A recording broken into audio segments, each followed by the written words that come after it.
بسم اللہ الرحمن الرحیم۔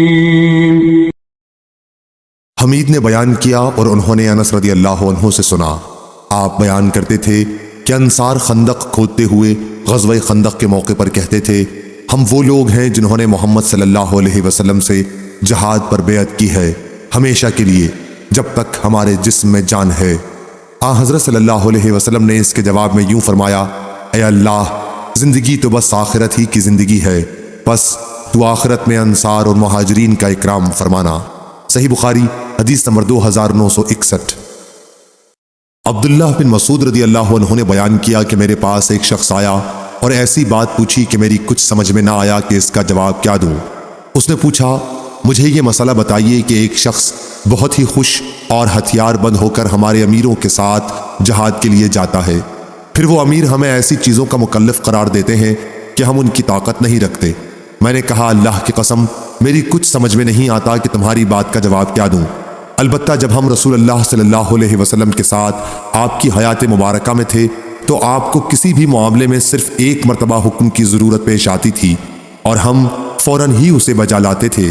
یہ یاد رکھنے کی بات ہے کہ تم لوگوں میں اس وقت تک خیر رہے گی جب تک تم اللہ سے ڈرتے رہو گے، اور اگر تمہارے دل میں کسی معاملے میں شبہ پیدا ہو جائے کہ کیا جائے یا نہیں تو کسی عالم سے اس کے متعلق پوچھ لو تاکہ تشفی ہو جائے۔ وہ دور بھی آنے والا ہے کہ کوئی ایسا آدمی بھی جو صحیح مسئلے بتا دے تمہیں نہیں ملے گا۔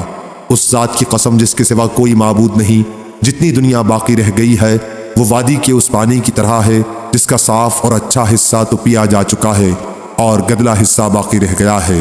صحیح بخاری حدیث نمبر 2964۔ موسیٰ بن عقبہ نے بیان کیا، ان سے عمر بن عبید اللہ کے غلام سالم ابی نضر نے، سالم ان کے منشی تھے، بیان کیا کہ عبداللہ بن ابی اوفا رضی اللہ عنہ نے انہیں ایک خط لکھا اور میں نے اسے پڑھا کہ رسول اللہ صلی اللہ علیہ وسلم نے ایک جہاد کے موقع پر جس میں لڑائی بھی ہوئی تھی سورج کے ڈھلنے تک جنگ شروع نہیں کی۔ صحیح بخاری حدیث نمبر 2965۔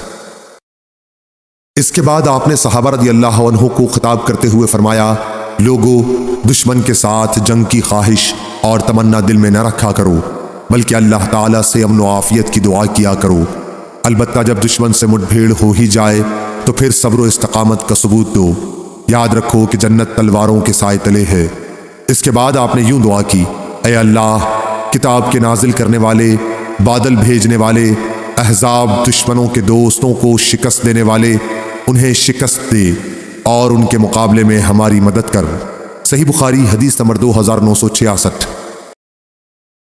جابر بن عبداللہ رضی اللہ عنہ نے بیان کیا کہ میں رسول اللہ صلی اللہ علیہ وسلم کے ساتھ ایک غزوہ جنگ تبوک میں شریک تھا۔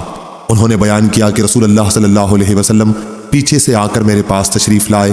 میں اپنے پانی لادنے والے ایک اونٹ پر سوار تھا، چونکہ وہ تھک چکا تھا اس لیے دھیرے دھیرے چل رہا تھا۔ حضرت صلی اللہ علیہ وسلم نے مجھ سے دریافت فرمایا کہ جابر، تمہارے اونٹ کو کیا ہو گیا ہے؟ میں نے عرض کیا کہ تھک گیا ہے۔ جابر رضی اللہ عنہ نے بیان کیا، پھر آپ صلی اللہ علیہ وسلم پیچھے گئے اور اسے ڈانٹا اور اس کے لیے دعا کی، پھر تو وہ برابر دوسرے اونٹوں کے آگے آگے چلتا رہا۔ پھر آپ صلی اللہ علیہ وسلم نے دریافت فرمایا، اپنے اونٹ کے متعلق کیا خیال ہے؟ میں نے کہا کہ اب اچھا ہے، آپ کی برکت سے ایسا ہو گیا ہے۔ آپ صلی اللہ علیہ وسلم نے فرمایا، پھر کیا اسے بیچو گے؟ انہوں نے بیان کیا کہ میں شرمندہ ہو گیا کیونکہ ہمارے پاس پانی لانے کو اس کے سوا اور کوئی اونٹ نہیں رہا تھا، مگر میں نے عرض کیا، جی ہاں۔ آپ صلی اللہ علیہ وسلم نے فرمایا، پھر بیچ دے۔ چنانچہ میں نے وہ اونٹ آپ صلی اللہ علیہ وسلم کو بیچ دیا اور یہ طے پایا کہ مدینے تک میں اسی پر سوار ہو کر جاؤں گا۔ بیان کیا کہ میں نے عرض کیا، یا رسول اللہ، میری شادی ابھی نئی ہوئی ہے۔ میں نے آپ صلی اللہ علیہ وسلم سے آگے بڑھ کر اپنے گھر جانے کی اجازت چاہی تو آپ صلی اللہ علیہ وسلم نے اجازت عنایت فرما دی۔ اس لیے میں سب سے پہلے مدینہ پہنچ آیا۔ جب ماموں سے ملاقات ہوئی تو انہوں نے مجھ سے اونٹ کے متعلق پوچھا، جو معاملہ میں کر چکا تھا اس کی انہیں اطلاع دی تو انہوں نے مجھے برا بھلا کہا، ایک اونٹ تھا تیرے پاس، وہ بھی بیچ ڈالا، اور اب پانی کس پر لائے گا؟ جب میں نے حضور اکرم صلی اللہ علیہ وسلم سے اجازت چاہی تو آپ نے مجھ سے دریافت فرمایا تھا کہ کنواری سے شادی کی ہے یا بیوہ سے؟ میں نے عرض کیا تھا بیوہ سے۔ اس پر آپ نے فرمایا تھا کہ باقرہ سے کیوں نہ کی؟ وہ بھی تمہارے ساتھ کھیلتی اور تم بھی اس کے ساتھ کھیلتے، کیونکہ حضرت جابر رضی اللہ عنہ بھی ابھی کنوارے تھے۔ میں نے کہا، یا رسول اللہ، میرے باپ کی وفات ہو گئی ہے یا یہ کہا کہ وہ احد میں شہید ہو چکے ہیں اور میری چھوٹی چھوٹی بہنیں ہیں، اس لیے مجھے اچھا نہیں معلوم ہوا کہ انہی جیسی کسی لڑکی کو بیاہ کلاؤں جو نہ انہیں ادب سکھا سکے نہ ان کی نگرانی کر سکے۔ اس لیے میں نے بیوہ سے شادی کی تاکہ وہ ان کی نگرانی کرے اور انہیں ادب سکھائے۔ انہوں نے بیان کیا، کہا پھر جب نبی کریم صلی اللہ علیہ وسلم مدینہ پہنچے تو صبح کے وقت میں اسی اونٹ پر آپ کی خدمت میں حاضر ہوا۔ حضرت صلی اللہ علیہ وسلم نے مجھے اونٹ کی قیمت عطا فرمائی اور پھر وہ اونٹ بھی واپس کر دیا۔